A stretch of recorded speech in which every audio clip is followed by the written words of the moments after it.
Traffic আইন মেনে চলুন, যানজটবিহীন নিরাপদ সড়ক গড়ি। এই প্রতিপাদ্যকে সামনে রেখে বগুড়া জেলা পুলিশের আয়োজনে অনুষ্ঠিত হলো ট্রাফিক সপ্তাহ 2025। বগুড়া থেকে খালেক সিদ্দিকীর পাঠানো তথ্যচিত্রে বিস্তারিত। ট্রাফিক সপ্তাহ উপলক্ষে বগুড়া জেলা পুলিশের উদ্যোগে ট্রাফিক আইন সম্পর্কে সচেতনতা বৃদ্ধি, সড়ক দুর্ঘটনা হ্রাস ও নিরাপদ চলাচল নিশ্চিত করতে সপ্তাহব্যাপী নানা কর্মসূচি গ্রহণ করা হয়েছে।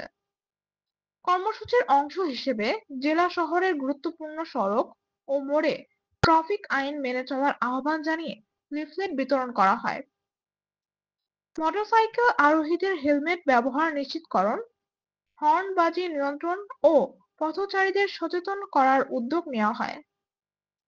এ সময় বগুড়া জেলার পুলিশ সুপার, জেলা প্রশাসক, বগুড়া প্রেস ক্লাবের সভাপতি ও সেক্রেটারি, বিএনপি বগুড়া জেলা সভাপতি, জামায়াতের শহর ও জেলা সভাপতি, এনসিপি, ট্রাফিক ইন্সপেক্টর, পুলিশের ঊর্ধ্বতন কর্মকর্তাগণ সহ সকল শ্রেণীর রাজনীতি ও বিভিন্ন শ্রেণীর জনসাধারণ উপস্থিত ছিলেন। তারা বলেন, সবার সচেতনতা ও সহযোগিতায় পারে নিরাপদ ও যানজট মুক্ত সড়ক উপহার দিতে। এ সময় বগুড়া খোকন পার্ক একটি বর্ণাঢ্য র্যালি বের হয়ে শহরের প্রাণকেন্দ্র সাত মাথা হয়ে শহরের প্রধান প্রধান সড়ক প্রদক্ষিণ করেন। আমরা দেখি প্রায়শই সড়কে বিভিন্ন যে দোকানপাট এবং ভ্যান বসে, যার কারণে সড়কে চলাফেরা করতে সাধারণ মানুষের ভোগান্তি পোহাতে হয়। সেইগুলোর বিষয়ে আপনার কতটুকু ভূমিকা রাখেন? আজকে আমাদের ট্রাফিক সম্মেলন হয়েছে, যার মূল কারণ রাস্তায় চলাচল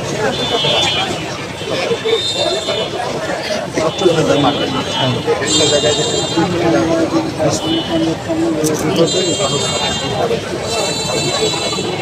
সবাই সচেতন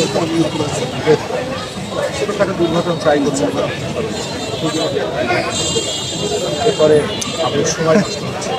আর বগুড়াকে নিরাপদে জানি আমরা জেলা সবাই কাজ করতে সবাই সবাই যদি সম্মিলিত হতে পারি,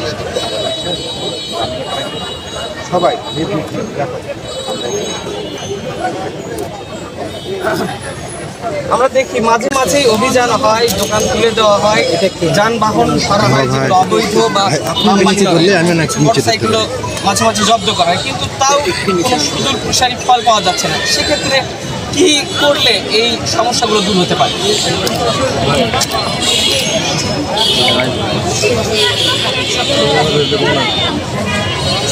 ভাই ফাঁকা স্যার মোবাইল দেখতে তো ভালো।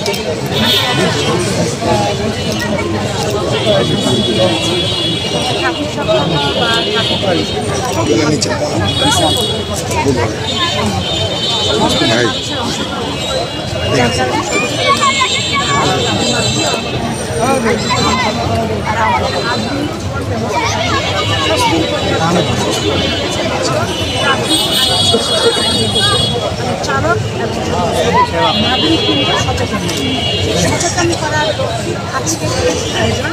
এই আয়োজনের জন্য বাংলাদেশ জেলার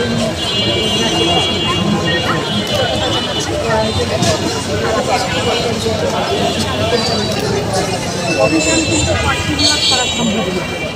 একবার যখন অভিযান করা হয় তখন হচ্ছে সবাই যদি আমরা তাদেরকে সাপোর্ট না করি বা সেখানে না চলে আবার পরক্ষণে আবার রাস্তায়